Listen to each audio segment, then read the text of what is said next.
Mga kababayan, ngayong araw po ng Lunes, June 22 na po, 2026, meron po tayong pinaka-latest na weather updates sa lagay ng ating panahon. Habang nasa loob po ng ating Philippine Area of Responsibility, ang Typhoon Francisco ay mas lumalakas po ito. Ngayon, aalamin natin lahat ng mga detalye, patuloy po nating imomonitor, pati na rin ang mga lugar na posibleng maapektuhan ito sa mga susunod po na mga oras. Titignan din natin kung magiging super typhoon ito. At ngayon po, ay meron tayong panibagong low pressure area na namo-monitor. At ito naman po ay nasa labas pa ng ating Philippine Area of Responsibility. Pero ngayon, more on magpo-focus po tayo dito po sa Typhoon Francisco. Pero bago ho natin simulan, huwag niyo po muna kakalimutan na i-like, i-subscribe at i-share po ang ating YouTube channel. Maraming salamat po. Kung makikita ho ninyo sa ating monitoring screen, ito po yung Typhoon Francisco. At habang nasa loob po ito ng ating Philippine Area of Responsibility, ay mas lumalakas po ito. Tignan natin yung magiging lokasyon nito sa mga susunod po na mga oras ngayong araw po ng Lunes. Alas 2 ho ng madaling araw, ngayong Lunes po ay namataan ito na mayroong lokasyon po na 825 kilometers east of Northern Luzon at nagtataglay ng hangin na 130 kilometers per hour, typhoon category, pa west-northwest po ang kilos sa bilis po na 25 kilometers per hour.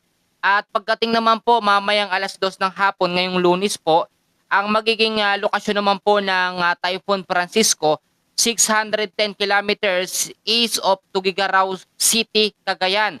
At ang lakas naman ay lalakas sa 150 kilometers per hour, typhoon category, pa west-northwest po ang kilos sa bilis na 20 kilometers per hour.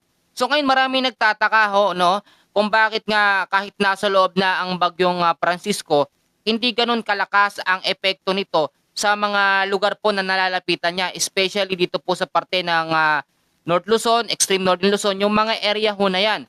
So ano nga ba ang pinaka-reason? Kung makikita nyo, yan po yung pinakasentro ng bagyo at yung umiikot sa kanya, yan po ay ang tinatawag natin na spiral clouds ng isang bagyo. At patuloy nating minomonitor yan kasi ang banta ng typhoon ay papunta sa pagiging super typhoon. Pagka typhoon category ng bagyo, yun po is nasa level 4 na category. Which is, kung makikita nyo naman, wala itong direktang paglandfall sa ating kalupaan. Marami hong mga kababayan natin ang nagsasabi na, Kuya Francis, eto bang bagyong Francisco o Typhoon Francisco ay maglalandfall sa ating Philippine landmass or sa kalupaan ng Luzon? Kung makikita nyo, meron niyang pag-recurve. Eto, ayan kitang-kita naman natin sa ating monitoring screen na hindi ito maglalandfall. Pag naabot na po ng Typhoon Francisco, etong area na yan, pagdating po yan ng alas 2 ngayong Lunes po, at pagdating po ng Tuesday ng alas 2 ng madaling araw, lalapit pa dito sa extreme Northern Luzon ang trough extension po ng hangin ng bagyong Francisco o Typhoon Francisco. Kaya naman po sa ngayon, lagi kong sinasabi sa inyo, hindi pa rin natin inaalis yung mga posibilidad na itong bagyong Francisco ay pumalo o umabot po sa pagiging super typhoon category. Magkaiba kasi ang nangyayari ngayon. Bukod po dito sa bagyong Francisco, sobrang aktibo na rin po ang epekto ng habagat o southwest monsoon dyan po sa may kanlurang bahagi ng ating bansa. Etong habagat kasi ay nakakatulong or mas pinapalakas niya pa ang epekto po ng bagyong Francisco. Kaya din ang nangyayari, ang Typhoon Francisco pinapalakas din ang development po ng habagat o southwest monsoon. Pero kung mapapansin nyo, ang malaking bahagi po ng Metro Manila dyan sa may parte ng Central Luzon, North Luzon, hindi pa ganoon masyadong nararamdaman ang epekto po ng Typhoon Francisco kasi meron po tayong tinatawag na warning lead time. So bago natin alamin yung mga warning lead time, meron kasing mga kategorya ang mga bagyo na dapat po nating malaman. Kasi yung mga kababayan natin, hindi nila alam na etong Typhoon Francisco, malakas ba o mahina. Ganito po ang senaryo natin. Pag sinabi kasi natin na typhoon category, yan po merong lakas ng hangin na naglalaro sa 118 hanggang 184 kilometers per hour. At kapag lumakas naman yan sa pagiging super typhoon and hopefully wag naman talaga lumakas, aabot naman ang kanyang hangin sa 185 kilometers per hour pataas.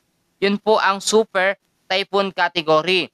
Kaya nga ang sinasabi ko, kapag ganitong merong bagyo sa loob ng ating Philippine Area of Responsibility, wala man masyadong pag-uulan, yun ho ang nakakatakot at nakakapangamba.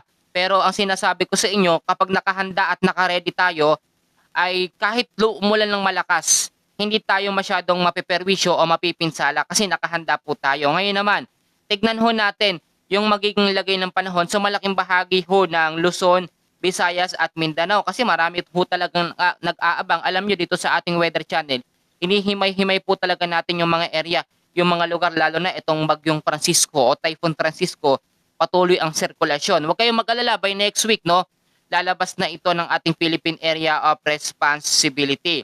So ngayon po, eto po, no, ang magiging lagay naman ng panahon, no, temperatura muna tayo ngayon. Sa Metro Manila, aabot hanggang sa 34 degrees Celsius ang pinakamainit o pinakamataas na temperatura. Eto naman, ang mga lugar naman na uulanin sa malaking bahagi ho ng Luzon. Sa Northern Luzon po, asaan ang heavy rains possible dahil po sa enhanced o mas pinalakas na habagat. Yan din sa Northern Luzon, asahan ang posibleng signal number 1 dahil po sa banta ng trap or extension po ng hangin ng Typhoon Francisco. So kasama sa posibleng itaas sa signal number 1, ang portion po ng Cagayan, Babuyan Islands, Batanes. Ngayong umaga po yan ng Lunes. Sa Western Luzon naman po, kasama po, no, sa mga lugar na makakaranas ng sama ng panahon, asahan natin ang mga malalakas ng pag-ulan dahil po sa habagat na pinapalakas ng Typhoon Francisco. Ito po, Bicol Region, scattered rains and thunderstorms ang aasahan dahil sa trap o extension po ng Bagyong Francisco.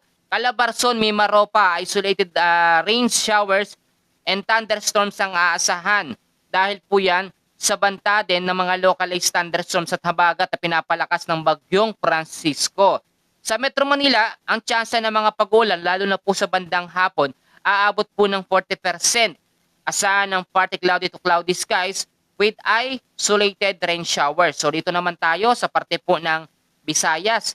So ang western section po ng Visayas kasama ho, no, sa mga karanas ng heavy rains dahil po sa enhanced o mas pinalakas na habagat. Sa eastern Visayas naman, asahan po natin ang cloudy skies with scattered rains and thunderstorms dahil po sa trap or extension ng hangin ng Typhoon Francisco. Ang trap po, no, o yung tinatawag din natin na buntot o extension ng hangin ng bagyo ang makakaapekto. Sa buong Visayas, ito po, partly cloudy to cloudy skies with isolated rain showers or thunderstorms din ang mararanasan dahil sa mga local thunderstorms. So dito naman tayo, bandang baba naman tayo sa parte po ng Mindanao, kasama po ang Caraga, Davao Region, asahan ho sa mga lugar na yan.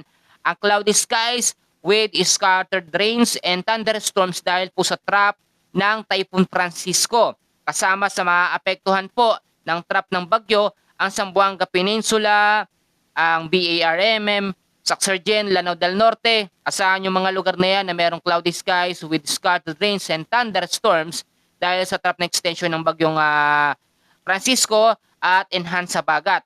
So, the rest naman po ng Mindanao, isolated rain showers ang aasahan lalo na po sa hapon.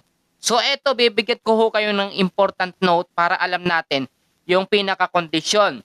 So, ang bagyong Francisco o Typhoon Francisco ay meron po huling namataan na merong lokasyon na 1,055 kilometers east of Central Luzon na nagtataglay ng hangin na 120 hanggang 140 kilometers per hour. Ang habagat naman ho, no, marami nagtataka. Ang habagat po ngayon ay tinatawag natin na enhanced southwest monsoon na magdadala ng mga malalakas na ulan simula po ngayong June 22 sa Northern Luzon, kasama po ang western portion po ng Luzon at Visayas dahil yan sa pagpapalakas po nito nga pong Typhoon Francisco. So sa winds naman at sa karagatan, asahan natin ang moderate sea. Yung mga alon po aabot sa 2.5 meters sa eastern seaboard po ng Catanduanes at Davao Oriental. Ang impact naman po ng sama ng panahon, enhanced habagat, ito pong Typhoon Francisco ay possible na pagbabaha sa mga low-lying areas at landslide po sa mga landslide prone area. Kaya nga po ang sinasabi ko, kapag meron tayong banta po ng bagyo o typhoon, dahil kung binibigay yung mga paalala, unang-una lang ko sinasabi, maging updated kayo sa ating weather update. Araw-araw po si Kuya Francis nag-a-update ha. Madaling araw pa lamang, kaya nga po ang sinasabi ko, i-share natin yung update para marami pong makapanood. Sa parte po ng Metro Manila, yung mga low-lying areas dyan sa Visayas area at Mindanao, ay maglinis po ng kapaligiran. Ngayon yung tamang oras na gawin natin na yung mga basura itapon sa mais na tapunan para hindi po pagmulan o hindi rin maging cause ng mga biglaang pagbabaha dahil sa nagbabantang mga pag-uulan. Yung isang paalala ko pa, i-ready po ang mga go bags, mga medical kits, yung mga importanteng gamit, ilagay sa mga safe na lugar para hindi po mabasa. Yung mga bahay natin, pwede nyong i-double check yung mga bubong ninyo, baka mamaya may mga tulo para hindi ho tayo maperwisyo.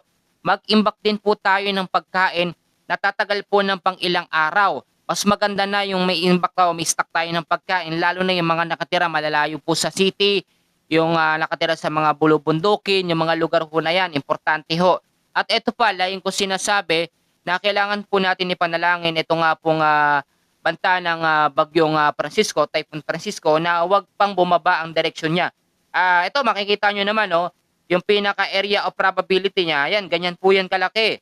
At kapag ka nangyari yung senaryong sinasabi natin na ito'y bumaba ng konti dito sa parte ng extreme northern Luzon, yung traffic extension po ng hangin nito makaka-apekto. Pag umabot na kasi dito, pagdating po ng Wednesday, ng madaling araw, o kahit po dito sa bandang ito, Tuesday po ng hapon, dyan lalapit yan sa extreme northern Luzon. Dyan mas mararamdaman ang epekto po ng bagyong Francisco.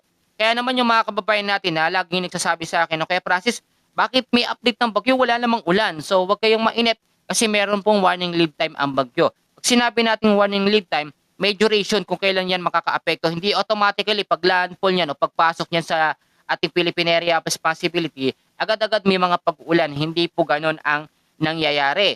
Makikita nyo naman sa ating monitoring screen kung gaano kalakas ang sirkulasyon ng hangin nito. Nakakatakot na bagyo ito at wag nating subuking maminsala, Kasi yung iba mga kababayan natin gusto ng mga pag-ulan, pero i-consider din natin yung iba mga kababayan natin na delikado ang sitwasyon lalo na kapag merong biglaang bugso po ng mga pag-uulan. So ito po, uulitin ko sa inyo, important note natin, yung bottom line natin sa lagay ng ating panahon, simula ng malawakang ulan po ngayong araw po ng Lunes, dahil sa bagyo at pinalakas na habagat.